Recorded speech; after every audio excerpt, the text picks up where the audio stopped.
ഇവാഞ്ചലിയും അനുദിന സുവിശേഷ വിചിന്തനം.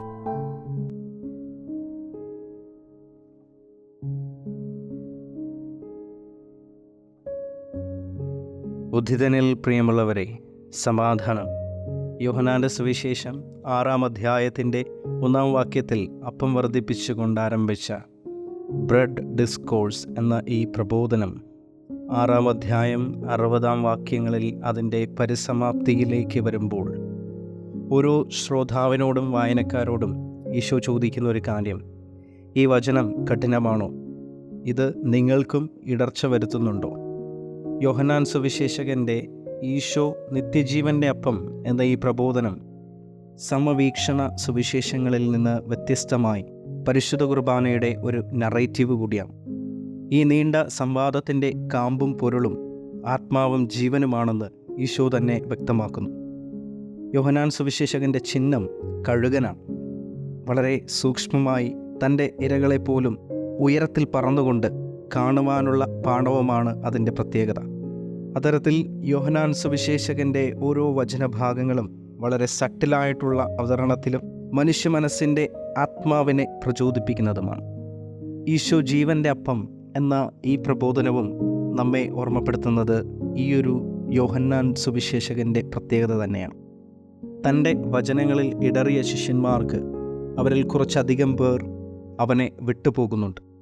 ഒരുപക്ഷെ സഭയിൽ 12 അപ്പോസ്തലന്മാരെക്കാൾ കൂടുതൽ വിശുദ്ധന്മാരും അപ്പോസ്തലന്മാരും അവരുടെ തിരുനാളുകളുമൊക്കെ കാണേണ്ടതായിരുന്നു. എന്നാൽ അതും ഈശോ പറയുന്നത് പോലെ പിതാവിൻ്റെ നിയോഗമാണ്. എൻ്റെ പിതാവിനാൽ ആകർഷിച്ചാലല്ലാതെ ആർക്കും എൻ്റെ അടുക്കൽ വരുവാൻ സാധിക്കുകയില്ല. യോഹന്നാൻ സുവിശേഷകൻ്റെ ആത്യന്തികമായ ലക്ഷ്യം എഴുതപ്പെട്ട വചനം ഗ്രഹിക്കപ്പെടുവാനും അതുവഴി ഈശോ ദൈവപുത്രനാണെന്ന അടിസ്ഥാന വിശ്വാസത്തിലേക്ക് ഓരോ ശ്രോതാക്കളും വായനക്കാരും പടിപടിയായി ഉയർന്നു വരുവാനും ലക്ഷ്യം വെച്ചുള്ളതാണ്. ഉദാഹരണത്തിന്, സമരിയാക്കാരി സ്ത്രീയുമായുള്ള യേശുവിൻ്റെ സംഭാഷണം അതിൻ്റെ പരിസമാപ്തിയിൽ അവളെയും ഒരു ഗ്രാമത്തെയും വിശ്വാസത്തിലേക്ക് പതുക്കെ പതുക്കെ വളർത്തുന്നതായി നാം വായിച്ചിട്ടുണ്ട്. കഴിഞ്ഞ ഒരാഴ്ചക്കാലമായി നാം ധ്യാനിക്കുന്ന ഈശോ ജീവൻ്റെ അപ്പം എന്ന ഈ പ്രബോധനം എത്ര ആഴത്തിൽ എൻ്റെ വിശ്വാസ ജീവിതത്തെ സ്വാധീനിച്ചിട്ടുണ്ട്. നമ്മുടെ കാഴ്ചപ്പാടുകളിലും വിശുദ്ധ കുർബാനയോടുള്ള മനോഭാവങ്ങളിലും വന്ന മാറ്റമെന്താണ്? ഈ വളർച്ചയാണ് ഇന്നത്തെ സുവിശേഷത്തിൽ പത്രോസിൻ്റെ വാക്കുകളിൽ പ്രതിധ്വനിക്കുന്നത്. ഞങ്ങൾ ആരുടെ പക്കൽ പോകും? നിത്യജീവൻ്റെ വചസ്സുകൾ നിന്റെ പക്കലുണ്ട്. സമീപസ്ഥനായിരിക്കുന്ന ഈ വചനത്തെ തിരിച്ചറിയുക.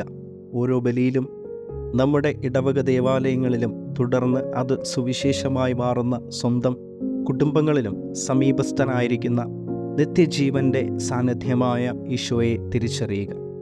ഈ ഒരു തിരിച്ചറിവാണ് ഓരോ വിശ്വാസിക്കും വേണ്ടത്.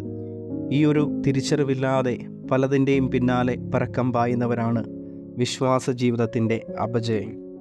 അവരാണ് ഇന്നത്തെ വചനത്തിൽ ഇത് കഠിനമാണ് എന്ന മുടന്തൻ ന്യായങ്ങൾ കണ്ടെത്തി പുതുമകൾ തേടിപ്പോകുന്നത്. ഒരു വിശ്വാസിയുടെ ഏറ്റവും വലിയ ഉടമ്പടി ക്രിസ്തുവിൻ്റെ ശരീരവും രക്തവും കൊണ്ട് തീർത്ത പരിശുദ്ധ കുർബാനയുടെ ഉടമ്പടിയാണ്. അതിലുപരിയായ വലിയ ഉടമ്പടികളൊന്നുമില്ല. അതേറ്റവും സമീപസ്ഥമായിരിക്കുന്ന നമ്മുടെ ഇടവക ദേവാലയങ്ങളിലും ഐക്യത്തിൻ്റെ ബലിയർപ്പിച്ചുകൊണ്ട് ഒന്നിച്ച് പങ്കുചേരാം. നമുക്കും വിശുദ്ധ പത്രോസിനെ പോലെ പറയാൻ സാധിക്കട്ടെ: കർത്താവേ, ഞങ്ങൾ ആരുടെ പക്കൽ പോകും? നിത്യജീവൻ്റെ വചസ്സുകൾ നിന്റെ പക്കലുണ്ട്. ആമേൻ.